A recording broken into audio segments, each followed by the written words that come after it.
दिल्ली में कांग्रेस मुख्यालय पर आज कांग्रेस चुनाव समिति की बैठक हुई, जिसमें मध्य प्रदेश के लिए 140 उम्मीदवारों के नामों पर मोहर लगा दी गई है। उम्मीदवारों की सूची अब कभी भी जारी हो सकती है। एआईसीसी दफ्तर में हुई बैठक में कांग्रेस अध्यक्ष मल्लिकार्जुन खड़गे, पूर्व कांग्रेस अध्यक्ष सोनिया गांधी और राहुल गांधी भी मौजूद थे। एमपी से इस बैठक में पीसीसी चीफ कमलनाथ, नेता प्रतिपक्ष डॉक्टर गोविंद सिंह और सीईसी मेंबर ओमकार सिंह मरकाम शामिल हुए। पहली सूची में पार्टी के सभी बड़े नेताओं के नाम पर मोहर लगाई गई है। जिन नाम पर मोहर लगने की संभावना जताई गई है, उसमें नेता प्रतिपक्ष डॉक्टर गोविंद सिंह को लाहार, पूर्व नेता प्रतिपक्ष अजय सिंह को चुरहट और पूर्व सीएम दिग्विजय सिंह के बेटे जयवर्धन सिंह को राधोगढ़ से, महेश्वर से विजय लक्ष्मी साधो, थांदला से वीर सिंह भूरिया, राव से जीतू पटवारी, सोनकच्छ से सज्जन सिंह वर्मा का नाम शामिल है। इसके साथ ही केंद्रीय कृषि मंत्री नरेंद्र सिंह तोमर के खिलाफ दिमनी सीट पर पार्टी ने अपने विधायक रविंदर सिंह तोमर के नाम पर मोहर लगाई है, जबकि इंदौर एक सीट पर कैलाश विजयवर्गीय के खिलाफ कांग्रेस ने संजय शुक्ला को उम्मीदवार बनाया है। उम्मीदवारों के नाम पर मोहर लगने के बाद अब इंतजार सूची जारी करने का हो रहा है। इसके साथ ही कांग्रेस ने अब एमपी में आक्रामक चुनाव प्रचार अभियान शुरू करने का फैसला किया है। पिछले हफ्ते राहुल गांधी ने शाजापुर और प्रियंका गांधी ने धार में बड़ी रैली की थी। अब राहुल और प्रियंका फिर एमपी दौरे पर आ रहे हैं। निशाने पर मालवा, निमाड़ और महाकौशल रीजन की 3 दर्जन सीटें होंगी। राहुल गांधी 10 अक्टूबर को शहडोल जिले के ब्योहारी और प्रियंका गांधी 12 अक्टूबर को मंडला जिले में पब्लिक रैली को संबोधित करेंगी। ये जिले आदिवासी बहुल माने जाते हैं। कांग्रेस इस बार सबसे ज्यादा फोकस भी आदिवासियों पर कर रही है, जो राज्य की आबादी का 21%।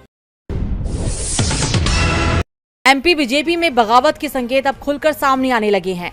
सीएम शिवराज सिंह चौहान इस वक्त बीजेपी नेतृत्व से खासे नाराज हैं और इनकी ये नाराजगी राज्य में बीजेपी का खेल बिगाड़ सकती है। आपको बता दें कि पीएम मोदी की भोपाल रैली के बाद से साफ हो गया है कि बीजेपी अब शिवराज को पूरी तरह से किनारे करने की तैयारी में है, क्योंकि पार्टी की ग्राउंड रिपोर्ट बता रही है कि मध्य प्रदेश की जनता बदलाव चाहती है और इसलिए पार्टी शिवराज को सीएम उम्मीदवार बनाना तो दूर, विधानसभा चुनाव का टिकट देने को भी तैयार नहीं है। एक तरफ केंद्रीय मंत्री नरेंद्र तोमर, फग्गन सिंह कुलस्ते, प्रहलाद पटेल और कैलाश विजयवर्गीय के टिकट का ऐलान हो गया, तो वहीं शिवराज के टिकट पर पार्टी ने अभी तक फैसला नहीं किया है।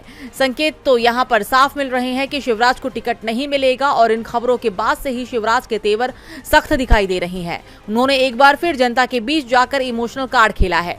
उन्होंने जनता से पूछा, मामा को फिर से मुख्यमंत्री बनना चाहिए कि नहीं।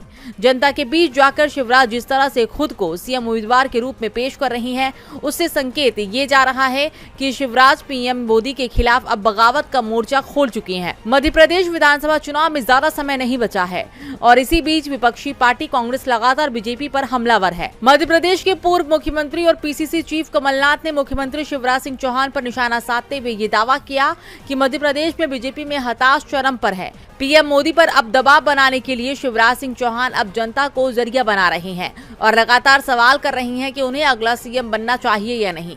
यानी एमपी में बीजेपी की हालत दिन पर दिन खराब होती जा रही है। वहीं बीजेपी की अपने ही नैया डुबाने की तैयारी कर राहुल गांधी का अपमान करना अब बीजेपी को महंगा पड़ सकता है। पोस्टर वॉर की ये आज बीजेपी अध्यक्ष जेपी नड्डा और आईटी सेल प्रमुख अमित मालवीय को अपनी जद में लेते हुए नजर आ रही है। राहुल गांधी को नए युग के रावण के तौर पर दिखाने वाले पोस्टर को लेकर कांग्रेस काफी नाराज है। सड़कों पर विरोध प्रदर्शन के बाद कांग्रेस ने जयपुर और जोधपुर कोर्ट में जेपी नड्डा और अमित मालवीय के खिलाफ याचिका दायर की है। नड्डा और अमित मालवीय के खिलाफ जोधपुर कोर्ट में मानहानि का परिवाद दर्ज हुआ। अतिरिक्त मुख्य महानगर मजिस्ट्रेट कोर्ट नंबर 1 में परिवाद दायर किया गया है, जिस पर 11 अक्टूबर को सुनवाई होगी। परिवाद कांग्रेस विधि विभाग के जिलाध्यक्ष और एडवोकेट दिनेश जोशी ने दर्ज करवाया है। एडवोकेट दिनेश जोशी का कहना है कि राहुल गांधी की छवि को धूमिल करने के लिए सोशल मीडिया पर पोस्ट डाली गई। इस पर जोधपुर के कांग्रेस कार्यकर्ताओं में नाराजगी है। आपको बता दें कि बीजेपी ने अपने एक्स हैंडल से राहुल गांधी की 10 सिर वाली रावण के रूप में एक पोस्ट 5 अक्टूबर को साझा की थी। जयपुर में भी कांग्रेस के एक पदाधिकारी ने बीजेपी के पोस्टर में राहुल गांधी को दशानन के रूप में दिखाने को लेकर अदालत का रुख किया है। कांग्रेस नेता और पार्टी के प्रदेश महासचिव जसवंत गुर्जर ने भी नड्डा और मालवीय के खिलाफ जयपुर मेट्रोपॉलिटन कोर्ट 2 में याचिका दर्ज की है, जिस पर 9 अक्टूबर को सुनवाई होगी।